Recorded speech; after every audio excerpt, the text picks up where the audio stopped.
Is death merely a full stop, a period at the end of life's sentence, or is it a doorway to a new chapter? What if the concept of a soul, heaven or hell, didn't exist? How would that alter our perception of the inevitable end? Different cultures, religions, and philosophies have long attempted to define what happens after death. For some, the idea of a soul, an ethereal entity separate from our physical bodies, is a comforting thought. This soul, they believe, embarks on a journey to either heaven or hell based on the life led. Yet not all share this belief. Some adhere to the concept of reincarnation, where the soul is reborn in a new body, continuing the cycle of life and death until it achieves enlightenment. Others, particularly those with a more scientific mindset, propose that death is merely the cessation of consciousness, the end of brain activity, and nothing more. Then there are those who, while not denying the existence of a soul, deny the existence of heaven or hell. These individuals often believe in a form of spiritual evolution, where the soul continues to grow and learn in a different dimension, forever changing and evolving. On the other hand, a group of thinkers, often called materialists, argue that there is no soul, no heaven, no hell. For them, death is the end, the final curtain call. They hold that we are simply biological machines, and when the machine stops functioning, that's it. There's no afterlife, no spiritual journey. The existentialists, meanwhile, suggest that the very uncertainty of what happens after death gives life its value. The concept of death, they argue, reminds us of the impermanence of life, urging us to live fully and authentically.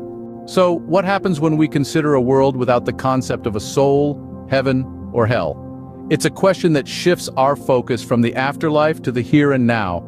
It urges us to consider the value of our actions, not for some potential reward or punishment in the afterlife, but for their impact in the present.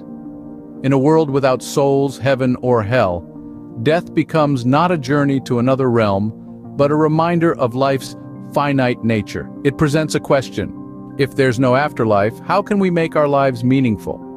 Perhaps it pushes us towards leaving a legacy, making a difference in the world, or simply living a life filled with joy and love.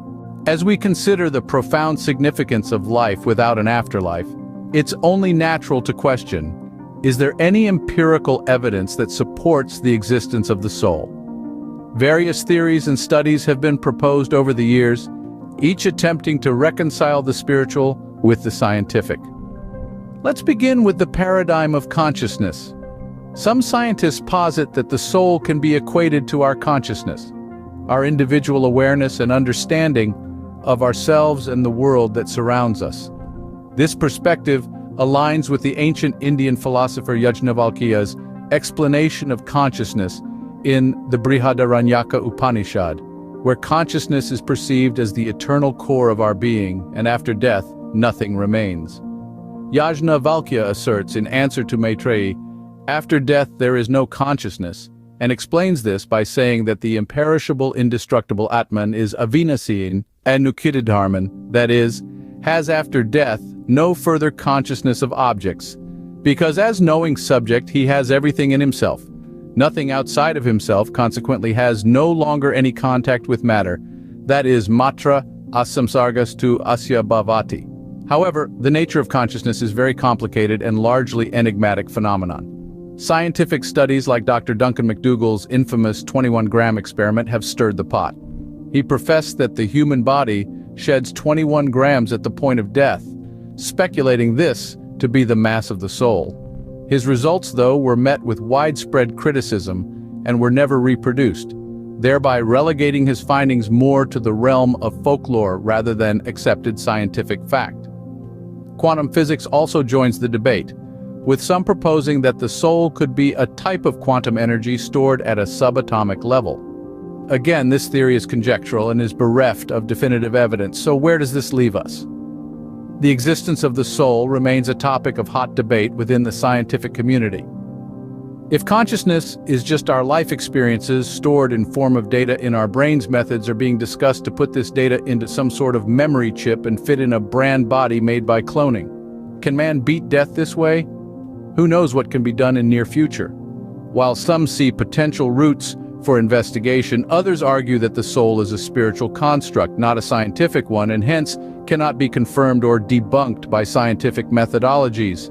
However, the existence of the soul continues to remain an object of debate and an intriguing query that never fails to fascinate scientists and philosophers alike.